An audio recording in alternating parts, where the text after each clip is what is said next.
दोस्तों आप देख रहे हैं इंसाफ टीवी। मैं हूं शकील खान। तो आइए लेते हैं ताज़ा अपडेट, जो कि जैसा कि आप लोग जानते हैं कि जो अलग अलग राज्य में जो चुनाव हुए हैं उसके जो परिणाम आए हैं सब आप लोगों के सामने हैं। आप लोगों ने देखा, क्योंकि सोशल मीडिया का ज़माना है, आप सब लोग जानते हैं। तो लिहाजा आइए चलते हैं उस ताज़ा अपडेट पर, जो कि आज का रिजल्ट जो परिणाम आया है, और हम आपको ले चलते हैं केरला विधानसभा का जो चुनाव का जो परिणाम आया है उस पर हम चर्चा करते हैं कि आज का जो चुनाव का जो परिणाम आया है दोस्तों, वो बिल्कुल ही चौंकाने वाला है।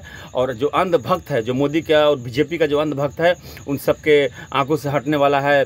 जो काली पट्टी जो बंधी हुई है इनके आंखों पे, वो सब आज जो है काली पट्टी सारी हट जाएगी और अपने आप को ये सर महसूस करेंगे। तो आइए ले चलते हैं आपको केरला विधानसभा। खबरें विस्तार से मैं आपको बताता हूं।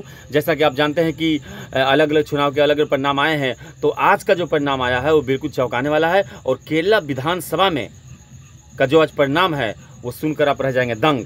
जैसा कि आप जानते हैं कि पिछले विधानसभा के चुनाव में बीजेपी का वहाँ पे एक विधायक था, और इस बार जो रिजल्ट आया है, जो आज जो उसका रिजल्ट आया है, वहाँ के जो बीजेपी के जो विधायक है उसको सिर्फ 8 से 10 वोट मिले हैं। दोस्तों बहुत ही शर्म की बात है कि भारतीय जनता पार्टी को 8 से 10 वोट मिले हैं, यानी कि जीरो पे आउट हो चुका है भारतीय जनता पार्टी। और दोस्तों सबसे बड़ी खास बात है, उसमें आपको लेकर चलते हैं कि केरला विधानसभा और केरला में जो लोग हैं वहाँ पे एजुकेटेड 96-97% जो वहाँ के लोग हैं वो पूरे के पूरे एजुकेटेड हैं।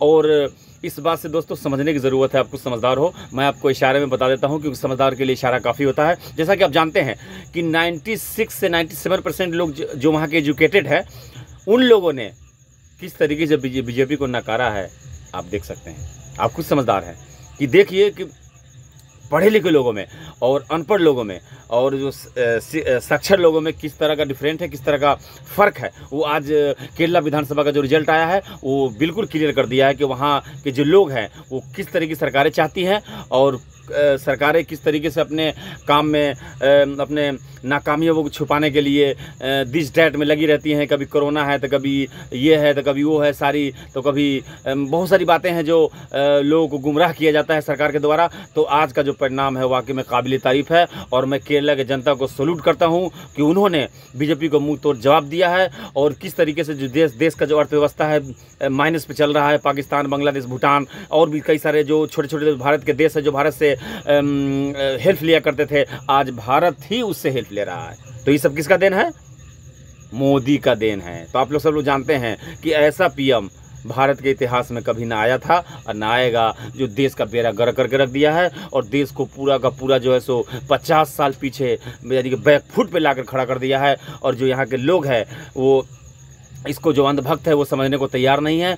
और केरला विधानसभा का जो परिणाम आया है, जो केरला के लोग एजुकेटेड लोग हैं वो उन्होंने क्या जवाब दिया है, ये बिल्कुल काबिल तारीफ़ है। और केरला की जो सरकार है वो एजुकेशन को और हार्ड करने की तैयारी में है। और वहाँ पे मुझे लगता है कि 100 में 100% लोग वहाँ पे एजुकेटेड बनाने का पूरा प्लान है सरकार का।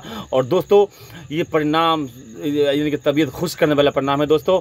और बाकी और राज्य में जो चुनाव हुए हैं वहाँ की जनता क्या है, कैसे, सब आप लोग जानते हैं कि एक बिहार में जो पप्पू यादव है, जो सोशल वर्कर है, लोगों के लिए दिन रात एक करके और अपने पैसे अपने अपनी जो आराम करने का जो टाइम वो सब जनता के पीछे गंवाने वाले पप्पू यादव को किस तरीके से सूबे की जो सुशासन बाबू है किस तरह की उनको जो परेशान किया है, ये बिल्कुल आप लोगों के सामने है दोस्तों। और ये इस तरह का जो रवैया बिल्कुल चलने वाला नहीं है कि जनता जागरूक हो चुकी है और जनता को सब कुछ पता है कि जिन सरकारों को हमने चुने हैं वो सरकार किस तरीके से अपने नाकाम को छुपाने के लिए किस तरीके से लोगों को बेवकूफ़ बनाने का काम कर रही है। ये बिल्कुल अब चलने वाला नहीं है, क्योंकि 2024 का जो चुनाव है उसमें मुझे लगता है कि मोदी को गो बैक मोदी का नारा आसाम में भी आप सुन चुके हैं, बंगाल में भी आप सुन चुके हैं, बहुत सारे राज्य में सुन चुके हैं। और 2024 में गो बैक मोदी को सीधा गुजरात रवाना होना पड़ेगा, क्योंकि इसके पास कोई ऑप्शन नहीं है। इसका रिजल्ट केरला विधानसभा में 8 या 10 वोट से इसका जो है स्वागत हुआ है, शुभारंभ हुआ है। मैं बिल्कुल खुश हूँ दोस्तों। और दोस्तों आप मेरे चैनल पर अगर नए हो तो आप मेरे चैनल को सब्सक्राइब कर सकते हैं, वीडियो को लाइक कर सकते हैं और वीडियो को ज़्यादा से ज़्यादा अपने ग्रुप में शेयर कर सकते हैं। मिलते हैं फिर नेक्स्ट वीडियो में किसी ब्रेकिंग न्यूज़ के साथ। जय हिंद, गुड नाइट।